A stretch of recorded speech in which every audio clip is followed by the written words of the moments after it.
അടിമാലി ഗ്രാമപഞ്ചായത്തിന്റെ 2025-26 വാർഷിക ബജറ്റ് വികസന വിരോധം നിറഞ്ഞതും ജനാഭിലാഷം പ്രതിഫലിക്കാത്തതുമാണെന്ന് പ്രതിപക്ഷം ആരോപിച്ചു. പഞ്ചായത്തിന്റെ സമസ്ത മേഖലകളെയും അവഗണിച്ചുകൊണ്ടുള്ള ബജറ്റാണ് അവതരിപ്പിച്ചത്. കാർഷിക മേഖലയ്ക്കോ മൃഗസംരക്ഷണത്തിനോ ഊന്നൽ നൽകിയിട്ടില്ല. പട്ടികജാതി പട്ടികവർഗ വിഭാഗങ്ങൾക്ക് പ്രത്യേക പ്രഖ്യാപനങ്ങളില്ലാതെ ഈ വർഷവും വികസനത്തിലൂന്നിയ പ്രവർത്തനങ്ങൾ നടക്കുമെന്ന് പ്രതീക്ഷയില്ലെന്നും പ്രതിപക്ഷാംഗം CD ഷാജി ആരോപിച്ചു.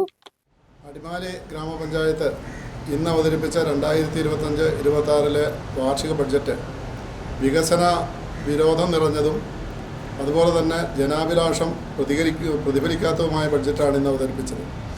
അടിമാലി ഗ്രാമപഞ്ചായത്തിൻ്റെ സമസ്ത മേഖലകളെയും അവഗണിച്ചുകൊണ്ട് പട്ടികജാതി പട്ടികവർഗ വിഭാഗങ്ങൾക്കുള്ള പ്രത്യേക ഒരു പദ്ധതിയും പ്രഖ്യാപിക്കാതെ കാർഷിക മേഖലയെയും അതുപോലെ തന്നെ മൃഗസംരക്ഷണ മേഖലയെയും അടക്കം ജനങ്ങളെ നിത്യജീവിതത്തിൽ ബാധിക്കുന്ന ഒരു പ്രശ്നത്തിനും പരിഹാരം കാണുവാൻ പണം നീക്കിവെക്കാതെയാണ് ഈ ബഡ്ജറ്റ് അവതരിപ്പിച്ചിട്ടുള്ളത്.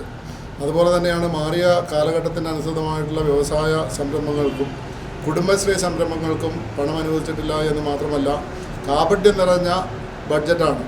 ആശമാർക്ക് 2500 രൂപ ഓണറേറിയം ഗവൺമെൻറ് അംഗീകരിച്ചാൽ കൊടുക്കും എന്ന് പ്രഖ്യാപിക്കുകയും 1 രൂപ പോലും ഈ ഇനത്തിൽ വക ഇരുത്തിയിട്ടില്ല. വാരപ്പട്ടി അടക്കമുള്ള മറ്റ് പഞ്ചായത്തുകൾ തുക വകയിരുത്തി ആശമാർക്ക് ഓണറേറിയം എന്നുള്ള നിലയിൽ പ്രത്യേക ആനുകൂല്യം കൊടുക്കാൻ മാതൃക കാണിച്ച സാഹചര്യത്തിൽ അതൊന്ന് ഏറ്റെടുത്ത് ആശമാർക്ക് പണം കൊടുക്കുന്നതിന് ആവശ്യമായിട്ടുള്ള പണം ബഡ്ജറ്റിൽ വകയിരുത്താതെയാണ് പ്രഖ്യാപനങ്ങൾ മാത്രം നടത്തുന്നത്. പ്രഖ്യാപനങ്ങൾ കൊണ്ട് കഴിഞ്ഞ വർഷത്തേതുപോലെ വികസന മുരടിപ്പല്ലാതെ വികസനത്തിലൂന്നിയ ഒരു പ്രവർത്തനം ഈ വർഷവും നടക്കുമെന്ന പ്രതീക്ഷ അസ്തമിച്ചിരിക്കുകയാണ്. ഈ ബഡ്ജറ്റ് ജനവിരുദ്ധമാണ്.